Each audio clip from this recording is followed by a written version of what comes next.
Hello friends, welcome to my YouTube channel, The Current Affairs Audiobooks. This channel has been created to provide updated info about various current affairs issues to budding aspirants and students who are attempting various competitive exams. So if you like the content, please do like, share and subscribe to my channel, and don't forget to hit the bell icon to notify you when I post new content.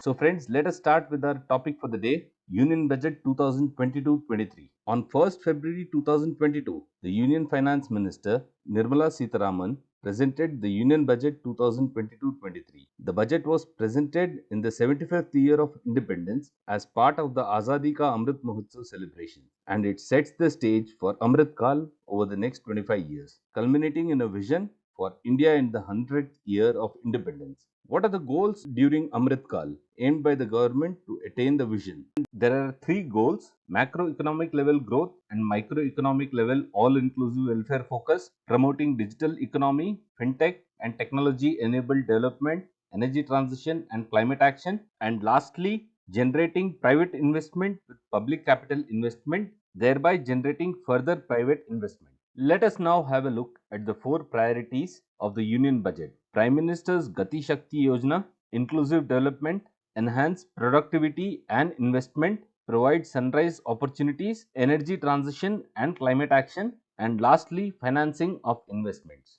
Let us now have a look at the Prime Minister's Gati Shakti Yojana. The Prime Minister's Gati Shakti Yojana is a transformative approach for economic growth and sustainable development. It is driven by seven engines, namely roads, railways, airports, ports, mass transport, waterways, and logistics infrastructure. Gati Shakti is powered by clean energy and Sabka Prayas, that is, the efforts of the central government, the state government, and the private sector. What are the salient aspects of inclusive growth? Inclusive growth has a number of aspects. Prominent among them are agriculture. The government plans to shell out 2.37 lakh crores as payment for NSP, and it also aims at promoting natural farming techniques. The year 2023 has been designated as the International Year of Millets, and the government plans to promote the use of Kisan drones. Implementation of river linking projects is one of the primary aspects of inclusive growth.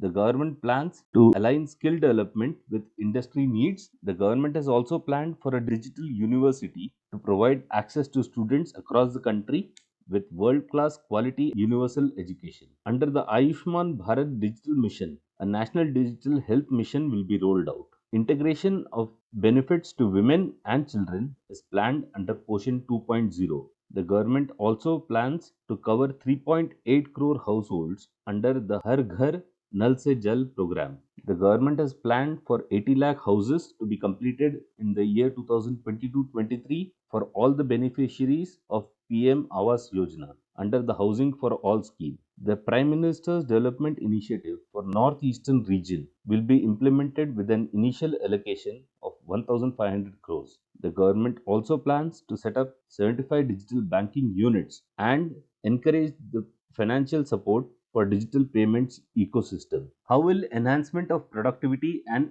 investment be achieved? The plan for increased productivity and investment is to bolster trust-based governance with the Ease of Doing Business 2.0 and Ease of Living programs. The government has launched a single window portal Parivesh for green clearances. The government plans to use technology for e-passports in 2023. Urban development is planned by recommendations on urban sector policies, capacity building and implementation. 5G spectrums are planned to be rolled out for the telecom sector in 2022-23. To bolster exports, special economic zones will be replaced by creating enterprise and service hubs. To ensure Atmanirbharta in defense, the government plans to reduce imports and promote self-reliance through indigenous technology. 68% of capital procurement budget has been earmarked for domestic industry. Defense R&D has been opened up for the private sector in collaboration with DRDO and others. To bolster sunrise opportunities, the government aims at providing support policies light touch regulations and facilitate actions to build domestic capacities and promote R&D using technology. For energy transition and climate action, the government has planned a low carbon development strategy, also described as Panchamrit by the Prime Minister during COP26 summit. The government plans to facilitate domestic manufacture to achieve 280 gigawatts installed solar capacity by 2030. Various measures will be implemented to enable transition to a carbon neutral economy. Financing of investments will be carried out by increasing public capital investment, issuing green bonds to mobilize resources for green infrastructure. Digital rupee will be introduced using blockchain technology, and financial assistance will be provided to states for capital investment. Fiscal management. The fiscal deficit in 22-23 is estimated at 6.4% of the GDP, which is consistent to reach the goal of fiscal deficit of 4.5% by 2025-26. Let us now see the defense outlay. The capital allocation has been increased to 12% as compared to last year. The total allocation is 13.31% of the total union budget, amounting to rupees 5.25 lakh crores. Out of this, revenue allocation has been given a share of rupees 2.33 lakh crores, capital allocation rupees 1.52 lakh crores, out of which 68% will be procured from the domestic industry, and defense pensions rupees 1.19 lakh crores. Let us now see the various taxes. There is no change in tax slabs for taxpayers. However, a new updated return has been introduced to enable taxpayers to file returns on payment of additional tax. Alternate minimum tax rate and surcharge for cooperatives has been reduced. Tax relief will be provided to persons with disabilities. Various measures have been laid down to achieve parity of income of state and central government employees. Startups will receive incentives. Virtual digital assets will now be taxed. What will be the impact of the budget on different sectors? Let us take economy. The four priorities of the union budget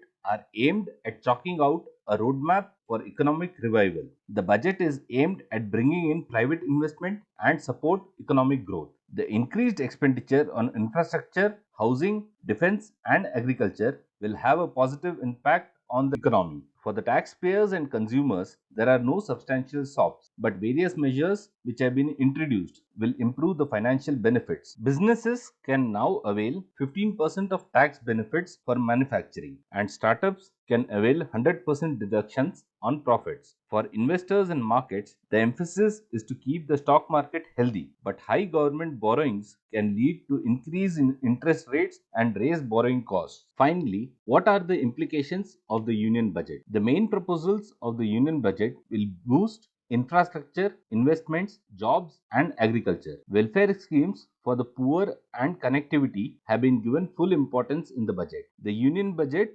embodies the spirit of Atmanirbhar Bharat with emphasis on capital expenditure. Reducing imports and promoting Atmanirbharta in defense is another priority area of the union budget. A balanced and growth oriented union budget with emphasis on long term growth has been proposed. Infrastructure has been given a big push, which is a key feature of the budget. It provides an impetus for accelerated, inclusive, and sustainable growth. Emphasis on digital India is another key feature. Jobs creation has also been given a boost with increased outlay for Atmanirbhar Bharat Rozgar Yojana. To conclude, the key aspects of the union budget for faster economic growth will focus on reviving growth and lay down a broad path of fiscal consolidation. Highlight of the union budget has been higher capital expenditure, which will lay the foundation for accelerated economic growth, and the announcement of the union budget have increased the possibility of enabling the four engines of economic growth.